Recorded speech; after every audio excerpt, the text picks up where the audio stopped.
This outbreak of poliomyelitis is the worst in the history of the state of Virginia. I don't remember the next time we were in Wytheville because you didn't go anywhere. It was like COVID, you stayed at home. There were very few families that weren't hit one way or another by a cousin or an aunt or a brother or sister. You just had to hope it didn't hit or hit hard.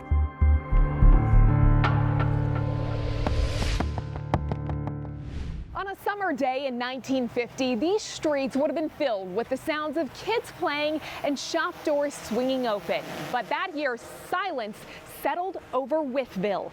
Just a few hours outside of Washington, D.C. in southwestern Virginia, this small mountain town became ground zero for one of the worst and deadliest polio outbreaks in the nation. More than 180 people were infected, 17 died. Families shut their doors, and this quiet corner of the Commonwealth would never be the same. Post-war Wytheville, Virginia was a picture-perfect town. Quiet, connected, and full of life. Everybody came to town. You dressed up like you were going to church. And you came in time to have dinner. And then you either went to the movie or you sat on Main Street and watched the world go by and talked and chatted to everybody. Tucked away in the Blue Ridge Mountains, Wytheville was a crossroads for travelers and families. Back then, summertime is a big tourist season, as it is today. We have lots of motels and stuff here because this was a stopping off place and people thought it was so pretty. Main Street was always busy. Families gathered, children played. Life was simple and sweet. Mothers would take turns sitting out on the porch. I remember Mama snapping beans and all. But all of that changed in a matter of weeks. You couldn't go outside. They wouldn't call you on the phone. Everybody was that fearful. Polio wasn't new in 1950, but what happened in Wytheville was different. They knew about polio. They called it the crippler, and it would affect children, young adults and children. They actually had polio insurance that you could get. This outbreak spread faster and hit harder than anyone expected. As polio hits again and again and again and again, and the terrible total mounts, this restaurant should be crowded with families and many children. One shopping housewife where there should be hundreds from the city itself, from the farms of the county. One housewife. And still the cases climbed. It has been this way for weeks now in Wytheville, Virginia. With just 5,500 residents, Wytheville soon had one of the highest polio infection rates per capita in the country. The first case was June 30th, and then by mid-August it was gone. So it came and hit hard and just left. Day by day, the numbers grew. Each day when there was a new case, they would go out in front of the office of the newspaper and write the number. So day after day, it went up. Child after child, bed after bed. I was in the junior band and the girl beside of me played trombone, and we were at a football game on Saturday, and on Monday she had polio and she was paralyzed and she never was able to get out of the wheelchair. I heard my brother screaming and they held him down and did a spinal tap on him. And the next thing we knew, my mama ran out in our backyard and had a pillow and screamed into this pillow yelling, "No, no, no." I was in class one day, and you know how they used to call the roll. So my name followed the Kinser kids, you know. And so when I had a really good friend, her name was Taylor. And when they got to the Taylors, they didn't call her name. She had died. And I remember that day, to this day, I remember that day how I felt when Joanne's name wasn't called. No one knew how it started. They weren't sure if they got it through the pool, through creeks. They thought maybe mosquitoes. So they were spraying the town with DDT. You can't go in the creek and the flies caused it. It was in the milk. Well, I think most people just thought it was some kind of a germ because it was so many people here in this county was catching it. And rumors quickly turned to blame. They think it might have gone back to the Statesman baseball team because they traveled around.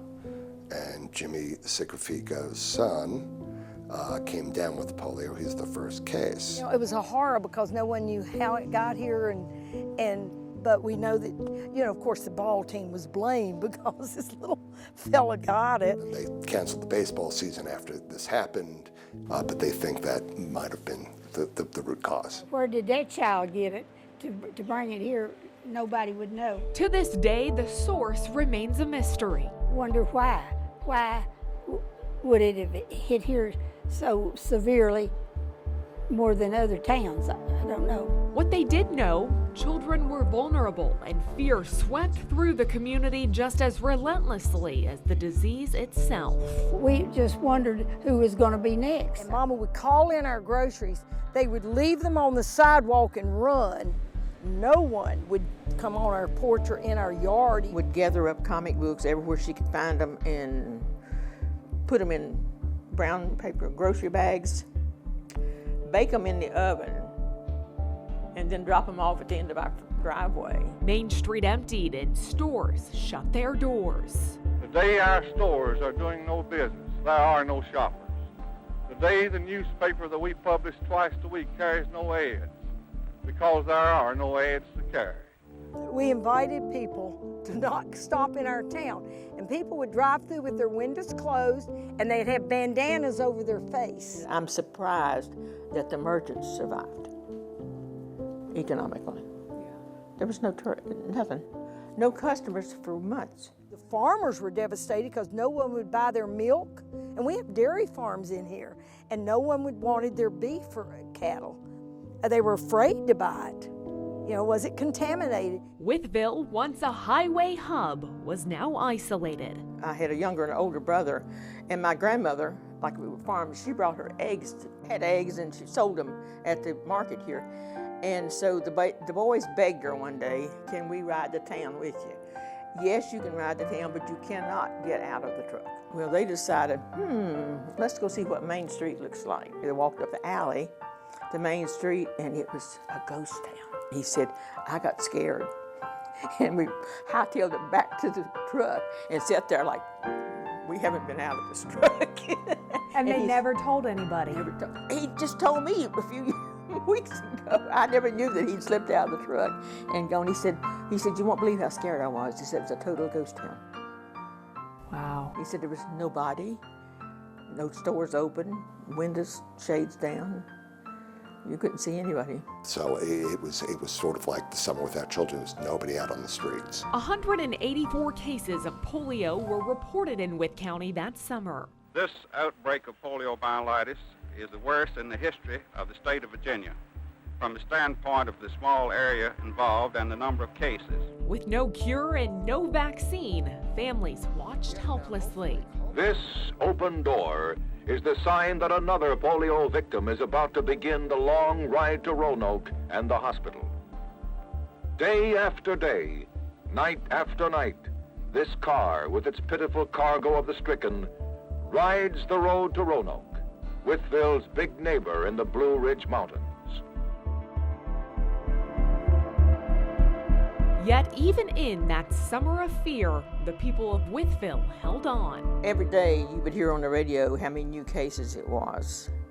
And then, we've had 2 days without a new case, 3 days without a new case. And I remember when they got to 20 days without a new case, how excited everybody was. 75 years later, those memories haven't faded. It was really hard on families that lost loved ones. Well, we still remember it. And I don't know, I think I have a feeling of pride too, because we survived and we helped each other. That even though we were isolated from one another and there was fear, great fear, I think this town reacted with a love. People loved each other, and as far as they could, they tried to help each other. The numbers tell one part of the story, but the people who lived it, they remember everything. Up next, the memories that still linger and the lives forever changed.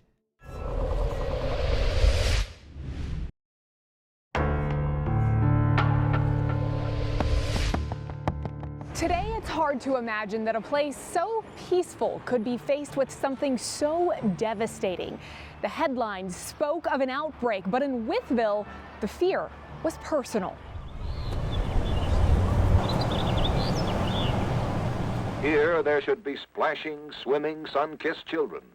On this Sunday, there should be hundreds of children on their way to prayers, to Sunday school. But this is a Sunday during the epidemic. This Sunday, there are only a few men, only a few white-haired women. Wytheville's children are at home or in the hospital. It was the summer the children disappeared, not by choice, but by fear. Polio crept in silently, but its impact loud, echoing in empty classrooms. I think I knew everybody in the high school, you know. But all of that changed during the polio epidemic. Well, you couldn't go outside. No one would. They wouldn't call you on the phone. Everybody was that fearful. Well, we were supposed to start in like September, late September, and then I remember they postponed it again. Schools reopened in October, and I guess one of the biggest things for me is a lot of my friends were in braces. And I didn't even know they'd had polio because we were isolated. So I think when schools reopened, we had several years of probably 40% of the kids in braces. During the epidemic, some families sent their children away. I had a little cousin, she was 4, and her next door neighbor, 2 of the little girls had polio, so my aunt and mother, that were sisters, and they decided she needed to go to the country with us. So she didn't see her mom. She's 4 years old. And so my job was to entertain her, which I did. Those who couldn't waited, terrified. When my brother got it, Daddy told us to stay downstairs. And I'm talking from a 7.5-year-old point of view. And the next thing we know, a hearse is in front of our house and they're taking our brother away. And no one told us anything. Well, when Daddy came back, he goes up to Sonny's room. They took the bed apart. Everything Sonny owned, they burned his clothes, his chest of drawers, every toy he owned, his mattress. They would have burned the bed, but it was metal. Everything Sonny owned was taken out of our house. Y'all had no idea what was going on. No, we thought he was dead. The hearse picked him up, and then Daddy burned everything he owned. Everything that about our brother, except a picture or two, was taken out of our house and burned because we didn't know if we would get it from him. For the longest time, we thought Sonny was dead, and we were afraid to ask because Mama just fell apart crying, you know. For many, the hospital was the last stop. You paid the transportation costs of this motor car of mercy on its way to Roanoke, for there are no hospitals available for polio treatment in Wytheville. One young man, he contracted on a Sunday, and he contracted on a Saturday. They took him to Roanoke. On Sunday, he was dead. For others, it was where the fight began. You needed to get into an iron lung if you were affected severely, and then you would be in it for a while, and you could recover. And then some people needed that for the rest of their lives. The hospitals overflowed. One account was a child in Roanoke knew when somebody had died because they'd take the iron lung out and disinfect it, and they'd ship it out to somebody else. So that's how they knew, if somebody had passed. It's like, okay, they're done with it.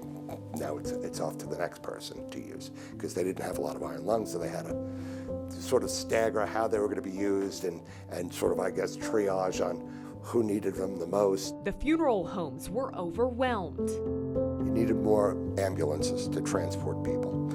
You needed, one of the funeral homes was actually purchased small coffins because there were deaths. And no headline could capture the stillness that settled over Wytheville.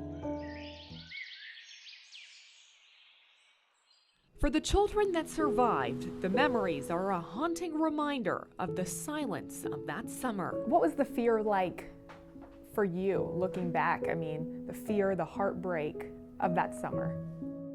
I wasn't afraid. Isn't that funny? I wasn't afraid. But the heartbreak was going back to school and the kids weren't there. But I remember especially that one, and I remember her name wasn't on the roll call. And that stuck with you ever since? Yeah, 75 years. It's been 75 years, hasn't it? Yeah, this summer. Yeah, 75 years, yeah. Yeah, and I remember well this day how brokenhearted I guess I was. She was gone. And that was my first realization how serious it was. I remember Daddy laying Sonny out under a cherry tree like a day like this, working his legs and saying, "You are not going to be crippled. You are not going to be crippled." And my daddy was a tough old red-headed man, and he worked Sonny's legs until Sonny would scream and beg him to stop. He'd say, "Son, you're not going to be a cripple." And I think my daddy's toughness, I'm sorry. I think my daddy's toughness saved him from being crippled. 75 years later, Wytheville has recovered, but it hasn't forgotten. The summer of 1950 tested this town in ways few could imagine. And from that trial came hard-won lessons. Still to come, how caregivers in a neighboring city stepped in when the town needed them most, and the haunting parallels to a pandemic we all remember.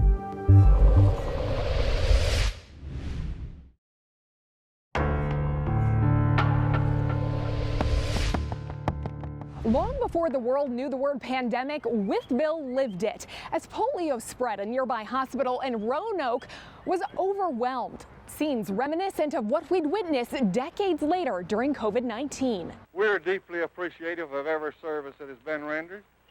We're appreciative of the valiant fight that is being made by the state health department, our local health department. In the summer of 1950, public health resources were scarce. Wytheville had no hospital ready for such a crisis. The true polio syndrome that occurs in the maybe 5 out of 1,000 people who get infected is debilitating. I mean, a person can't move when their will to move an extremity. You don't have control of your body. You can't breathe. I mean, you suffocate.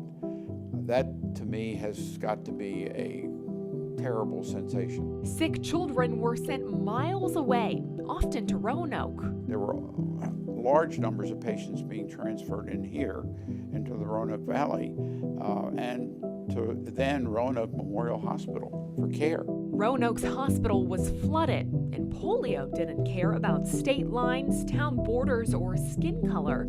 Suddenly, the local crisis quickly became a regional one. What was sad, we were segregated, still segregated, and they wouldn't take the black children in the hospital at Roanoke. They had to go to Richmond, to the black hospital. It wasn't even highways. You're talking 2-lane country roads. A good 2 hours to get to Roanoke from here, and probably 5 hours to get to Richmond. So more than twice the distance. There was no cure at the time, but 5 years later, salvation came in a syringe. Vaccines, which came out in '55, really had a tremendous impact. Oh, the line was clean down the street. It went all the way down Main Street, and everybody had their children. I remember we went on a Sunday to the high school in Rural Retreat, and they put pink medicine on sugar cubes, and you know, you kind of wondered when you ate this what it would do to you. Wytheville's polio crisis foreshadowed what came decades later with COVID-19. I think COVID was very much like the polio epidemic. Wash your hands, avoid crowds, don't get tired. The same type of precautions that they were doing back then, they're doing also COVID. It's the fear of the unknown, or what we don't know, that probably drives a lot of action. But now in 2025, a different threat is growing. I'm worried right now about measles because we have seen a resurgence of infections in our population. Not because of a lack of medicine, but from mistrust. I think measles is still rated the #1 transmissible agent by respiratory route. It is so easily transmitted. People are excreting virus for days before they become symptomatic. So they're infecting other people, and then they get sick. Well, when they get sick, they may stay home or go in isolation or whatever, but they've already done the damage. The CDC has reported nearly 2,000 measles cases so far in 2025, the highest number in more than 30 years. 95% of those are in people unimmunized. And if we don't get a get some people believing that MMR vaccine, measles, mumps, rubella vaccine is an important thing to maintain, we could have trouble. And people have forgotten, because we've had a good measles vaccine since the early 60s, and people have forgotten what measles was like. To this day, no one knows where Wytheville's outbreak started, only that it spread fast and silently. Wytheville, unfortunately, had a disproportionate percent of the population affected. Can I explain why there was an unusual percent in Wytheville?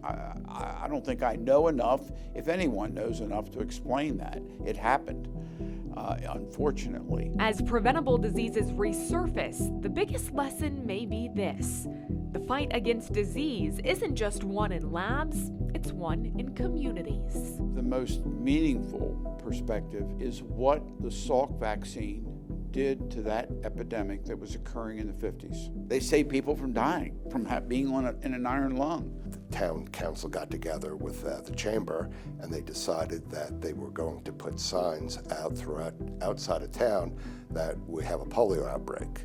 So if you want to visit next year, come back next year.